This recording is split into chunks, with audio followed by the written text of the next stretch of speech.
everyone, Coach Rob Pilger here. I read a lot of books, all types of books, and I'm recently reading Mastery, and I like a really good story in there, Freddie Roach, and how he learned how he found out about mitts. Virgil Hill was his first world champion he trained. Virgil Hill learned a technique off the Cubans. They were using gloves for punching and for like trainer and coach sparring. So that's where Freddie, first, he was very intrigued by that, Roach was, because at that time he felt very stale in the typical boxing routine of just using the heavy bag, and he was extremely intrigued with the gloves that the glove example that Virgil Hill taught him, which obviously turned into the punch mitts. This is one style here that we now have, because what it allowed him to do was simulate different fight scenarios and strategy. Let me say, before mitts came along, I have another coaching friend of mine that was talking to me.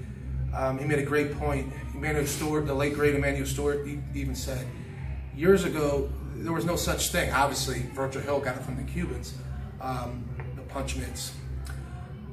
So you were a great teacher. Let me ask you,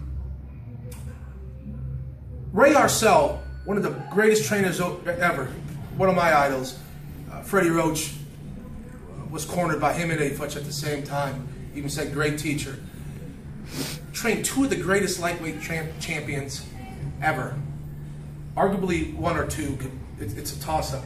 The ghetto wizard, Benny Leonard, retired undefeated lightweight champion, beat the best lightweights that there ever was, really in history. They all pretty much appeared at the same era, beat everybody, no question. Outboxed them, slick and could punch, Roberto Duran. You watch a lightweight Roberto Duran. After this clip, YouTube a lightweight Roberto Duran. Some historians have him as the #1 pound for pound best fighter ever.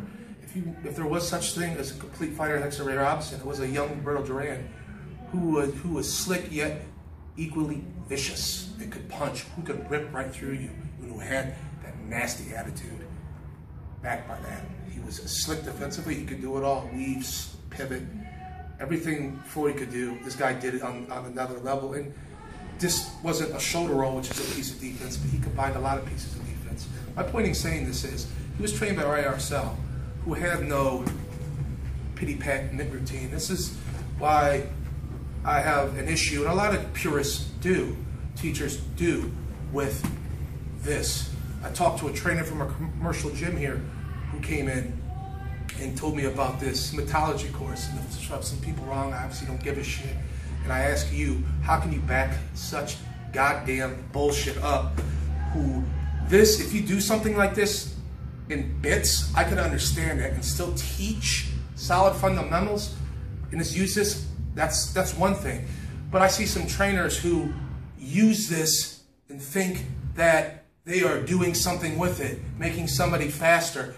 When you look at their hands and versus the other person's tickling the mitts, when it's the other trainer actually doing more than they are. The trainer should not work harder than the fighter. The fighter should work harder than the trainer when working these mitts. And playing patty cake, as I call it, and anybody calls it like they see it, and having the person to stand there and slap these mitts, I ask you, if you are training a fighter, just what the fuck are they getting out of that?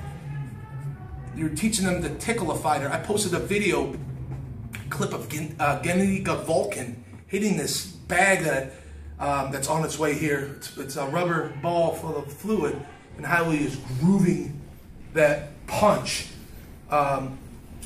It was a hook over and over again, how you could see it coming from the ground up, how he was feeling his way through the punch. That is training. Read the books, Talent is Overrated. To you slap-happy coaches who use just such a hoax in your training, what are you really grooving? You're teaching somebody to be arm heavy. Read the books, Talent is Overrated, The Talent Code, Super Brain by Deepak Chopra. There's another book, I always forget the title, it's Amazon, it's one of my best favorite skill books out there, The Little Red Book of Skill, or something like that. All clinical, scientific, breaks down deliberate practice, stored movement patterns in the brain, engramming, amazing. And why, from pianist to Tiger Woods, and how they can be so automatic in their skill. It's because of the way they train.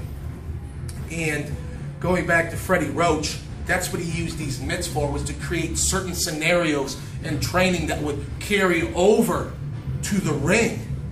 A friend of mine today, a very good Muay Thai trainer, Dorian Price, I watched him work with Matt Brown this morning in the gym, and I took a couple things I really liked what he was doing with the mitts with Matt. He was holding the mitts here and having Matt come with the 1-2 here. And I also liked how Dorian went like this, and Matt came around and hit his mitt. The 1-2 here and the hook here. It wasn't the mitts out here, crossing here, and it wasn't doing that. You tell me what the hell carries over more to the ring. This punch is coming here, then a hook coming here, or that patty cake stuff. And I asked, and I listened to Dorian talk to one of the UFC cameramen that were shooting the clip at the time. He was saying something.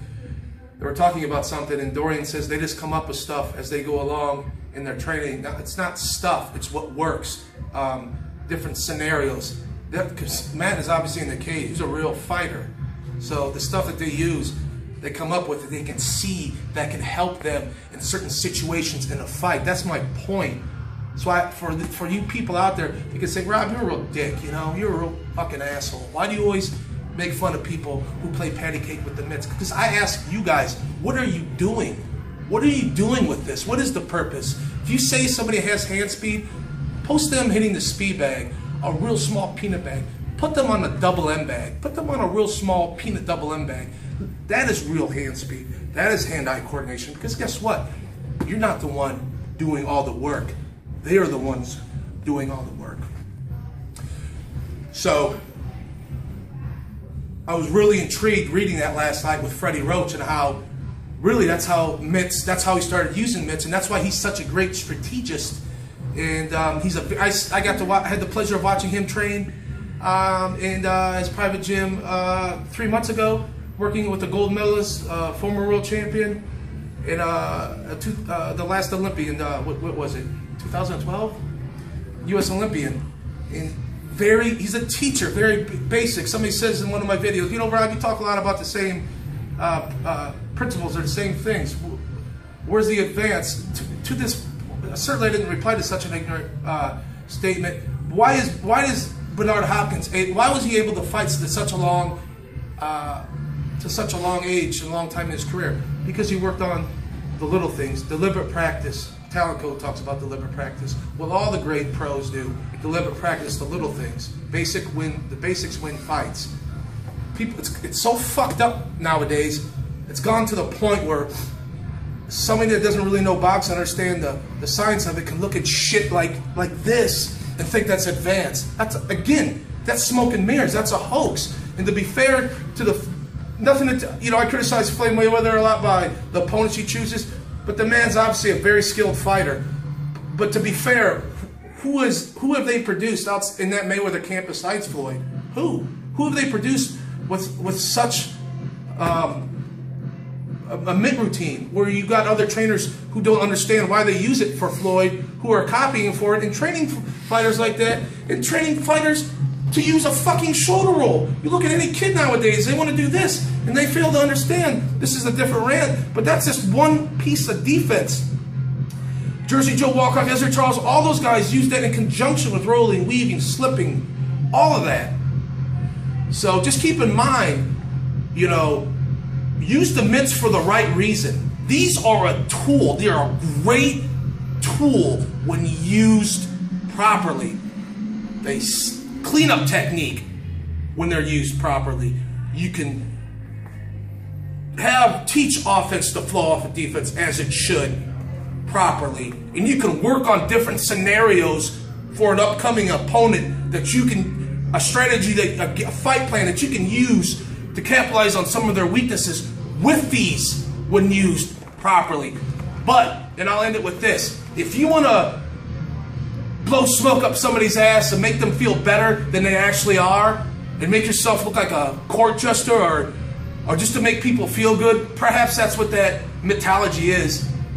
Mythology, I'm sorry if this rubs people up. I feel understand just exactly how that's going to make somebody better when you're just doing this and you're not really using these mitts for their true purpose, which is to make somebody better. So I hope in this long rant you understand my point in this rant here, and you also learn there's more than one way to skin a cat, and I understand that. And this is it. I will end it with this. But the basics win fights. Anybody that's been in that ring, win or lose, just because you lost doesn't mean you're inferior. You know what the fuck it's like to get in there. You fall back on what you know. When you get tired, you fall back on what you know. That's what you have, and it best be good. So if you're fucking slapping, dudes don't tickle dudes, they should tickle chicks. If you're fucking hitting these mitts, tickling somebody, that's what you're gonna fall back on when you get tired. So you got an option. You best hope you never get tired, or you get with a real trainer, or a trainer who is also a teacher, understands the fundamentals, and who can expand on the fundamentals. That is advanced technique. Who can teach you how to fight, so you have something in your back pocket. You can pull out of it when you need it, when you get tired, and you can win. If you like this video, give it a like, share. Thank you for watching.